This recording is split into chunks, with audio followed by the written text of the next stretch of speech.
Bakunzi ba Holy Canaan TV, ndanezerewe kandi gusubira guhura namwe ngo tuganire ijambo ry'Imana.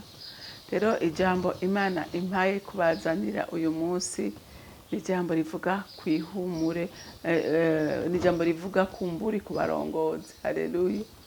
Ariko imbere yuko dutangura kuganira kuri iryo jambo, reka tubanze dusenge. Uri mwiza Mana kandi ugira neza. Gushimira ukuntu ukundana kandi ukunda abantu bawe Mwana, kandi ukabufatiye urukundo, ukabufatiye imbabazi nyinshi, ukabubabazwa n'umuntu wese Mwami Imana atwara nabi abo wamushize imbere, atababera icyitegererezo. Ari nacyo gituma udahengeshanya kuduhanura mu ijambo ryawe. None nyaguhoraho ndasenza ngo iri jambo rishikire abarongozi benshi kugira ngo bamenye icyo bahamagarirwa gukora. Data ndagushimiye kandi ndakuninaje.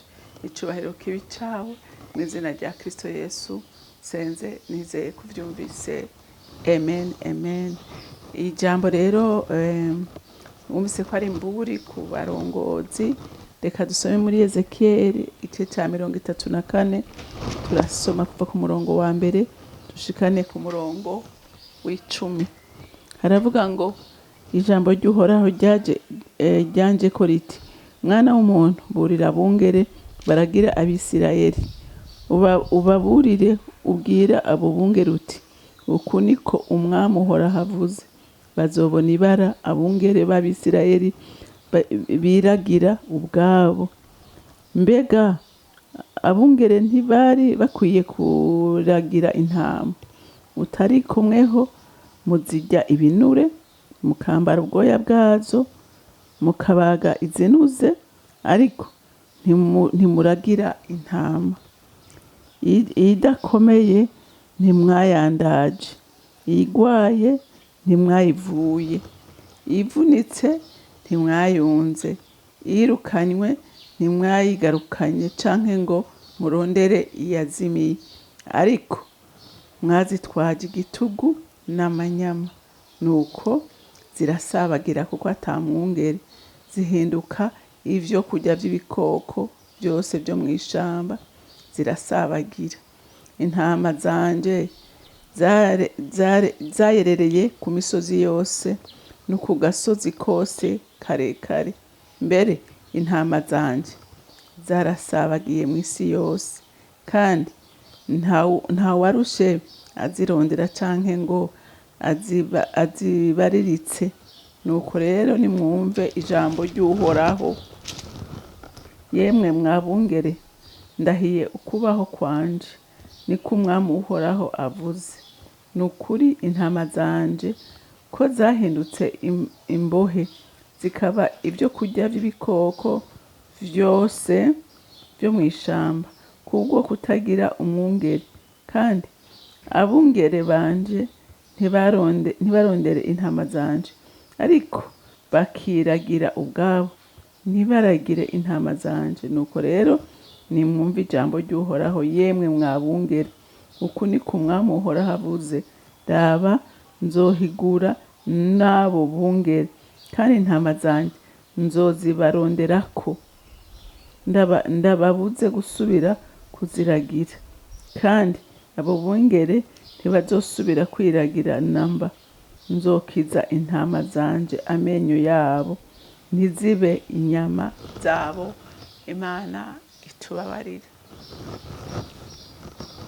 Urumva iri jambo ry'Imana ryari iry'ubuhanuzi rije ku muvugishwa w'Imana Ezekiel. Cyari igihe ubwoko bwa Isirayeli bwari bwarasanzaye, ndetse n'abungere ugasanga ntibasha no kuzegeranya, ugasanga basigara barondera inyungu zabo gusa.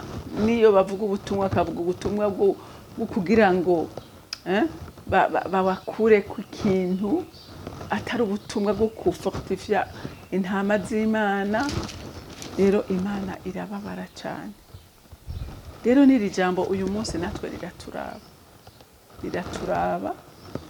Wewe uzi neza kuri kuradandaza ingabire wahawe n'Imana, kandi Imana yari yayiguhaye ngo ibere ikimazi abana b'Imana. ariko ukayikoresha kugira ngo ushobore kugira ico bakuyemo, nagira ndakubwire ngo ufise urubanza imbere y'Imana. Ufise iki? Ufise urubanza imbere y'Imana.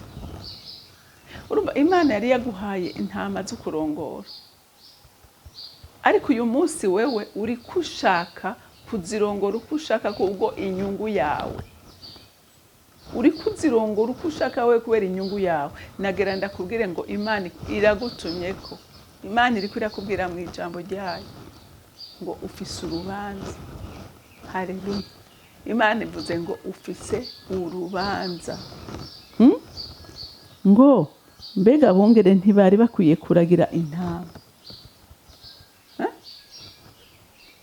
Utariko mweho muzirya ibinure, mukambara ubwoya bwazo, mukabaga izunuzi, ariko ntimuragira intama. Urumva usanga harabaviza gusa intama zinuze, bazi ko bashobora kubakwira ku binure, bashobora kubakura ku bwoya bw'intama bukwiye, ugasanga izindi ntibaziraba n'ikigo.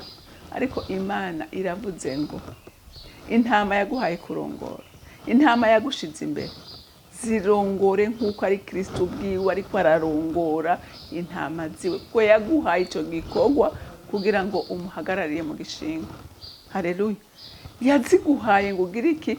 Ngo umuhagararire mu gishingo. Ngaha ku murongo wa 4 ngo idakomeye ntimwayandaje. Urumva haraho mu rushengero ubona umuntu afise intege nke, aho gufata ngo uyo muntu afise intege nke umukomeze, umutere intege, umwereke, umufashe, ahubwo usanga ari n'abarongozi bariko barayigiza iyo ntama, bariko barayiterana amabuye, bariko barayibabaza. Iyi nayo Imana ivuze ngo iriko irayikubaza nayo. Haleluya. Ngo uyigwaye ntimwayivuye, iyivunitse ntimwayunze. Urumva iyigwaye ngo yavunitse. Bantu b'Imana n'ukuri muri ubu buzima tubamwo duhuriramwo n'ibintu byinshi, biduca intege, bituvuna umutima, ariko umurongozi cyagejwe n'ihumure no guhumuriza uko bukeye nuko bwije. No guhumuriza, si ukwirukana, si uguca urubanza, si uguvuma, si ugutera. Urumva hariho n'abavuma, hariho n'abaca, hariho ariko si ko ijambo ry'Imana rivuga ngo niyivunitse, niyicumbagira, yisendagize, yigendere, yivure, yibe hagufi, yikomeze, yishigikire, kuko iyo ntama uko Imana yiguhaye irazi intege nke zayo, irazi ingwara igwaye, irazi ikibazo ifise, yayigushize imbere kugira ngo uyibere iki? Uyibere umuganga, uyibere umwungere, uyibere umuvyeyi, uyibere vyose. Haleluya. Ngo yirukanywe ntimwayigarukanye, canke ngo murondere yazimiye, ariko mwazitwaje igitugu n'amanyama. Ugasanga umukristo aradisparishije, nta no kubaza ngo vyagenze gute, mbega yaracahagaze, mbega yaraguye, mbega arahagaze. Ariko iyo ntama ijambo ry'Imana rivuze ngo uko iri kose, uko imeze kose, nahaweho kuyikurikirana, nahawe kumenya ubuzima iri kwirabaho. Haleluya. Haleluya. Ngo nuko ngo zirasabagira kuko atamwungere, zihindutse ibyo kurya ibikoko byose byo mu ishamba, zirasabagira. Ugasanga abantu baguye mu maboko y'abambuzi, baguye mu maboko y'ibisuma, baguye mu maboko y'amabingira yiyambika urusato rw'intama. Urumva abo rero Imana iri kwiraba kurondera kugira babwira ngo bakurikirane, ubakure muri ubwo buzima. Haleluya. Haleluya. Ubakureyo. Ngo intama zanje zayerereye ku misozi yose no ku gasozi kose karekare, mbere intama zanje zarasabagiye mu isi yose, kandi nta warushe azirondera canke ngo azibariritse. Urumva intama yawe wareze, wakujije, Imana igusaba kuyikurikirana. igusaba kuyiba hagufi. Haleluya. Usaba kumenya ubuzima iri kwirabaho.